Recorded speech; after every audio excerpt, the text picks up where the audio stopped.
Hello, welcome to Physical Science 20. I thought I'd give a little overview of the course. So looking at your screen right now, you're going to see a bunch of information.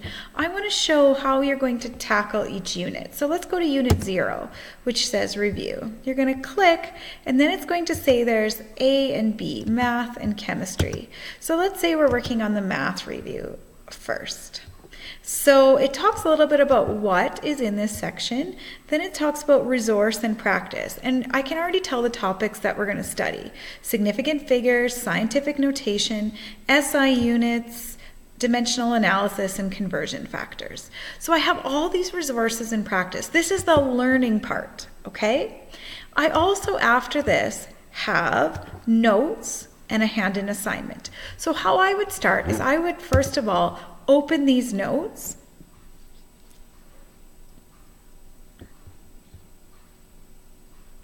And I would print this out, and I would have this right beside me. And if you look at these titles, significant digits, I would read the section about significant digits, okay? Read all that information, and then it says, oh, now we should practice online and complete the significant figures section of the assignment. So once I've read that section, now I'm going to go back to significant digits here. I'm going to watch this video. I'm going to watch a second video. There's some practice I can do to make sure I've really got the concept before I start getting marked on it. So I'm going to do this question. How many significant digits does 163 have? So I'm going to guess 3. I'm going to check. Look at that. I got it right. If I didn't get it right, I could watch a video or use a hint. And I'm going to make sure to practice before I do things that are marked. Once I've watched all 3 or all 2 of those videos, done that practice, and I think, geez, I know this concept, I'm ready, then I go to that hand-in assignment. I download that hand-in assignment. And on this hand-in assignment, now I think I can do this significant figures section. Okay?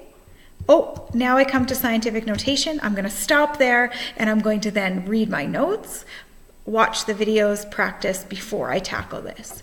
As well, as I'm going through this assignment, let's say I get to this 3.47, and I'm like, I have no clue how to do that. Now I can go back to my course, and there's a couple things I could do in that math review. I could rewatch the videos, I could reread the notes right there, or if I still wasn't sure, I could go and I could contact me, the teacher, right? I could send a private message, I could email, or I could text a picture and say, look, this is the trouble I'm having. When you do text or email, make sure you include your name, the subject, and as much about the question as you can.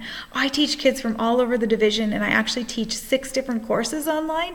So if you tell me, hi, I'm having trouble with question 6, I don't know what section you're in, I don't know what class you're taking, and I don't know who you are. So I'll figure that all out, but the quicker you let me know your question, the quicker I can get you the answer. And a lot of kids have a lot of success if they take a quick picture of their work and they send it to me, and then I can clarify with them. Okay, as well, there's my schedule, so I'm free every day from 10 till 11 and from about 2 till 3 as well as lunchtime. Doesn't mean you can't message me during this time. I just have a room full of students here, so I might not get to it as quickly.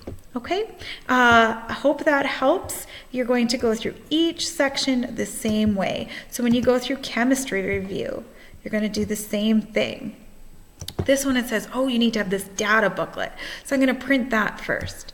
Then probably what I'm going to do is I'm going to print out the notes. For some reason I don't see it. Oh, we just have a hand-in assignment. So I'm just going to go to that hand-in assignment, and then I'm going to look for formulas and naming. I'm going to look for equations and balancing, and I'm going to do this practice work before I do the hand-in work. Okay? Yeah. There are no notes, just use the resources to help you through each section. There you go. Okay, and it's the same thing in chemistry, heat, waves, same sort of idea, where I give you a bunch of practice before you're marked on it. Okay, good luck.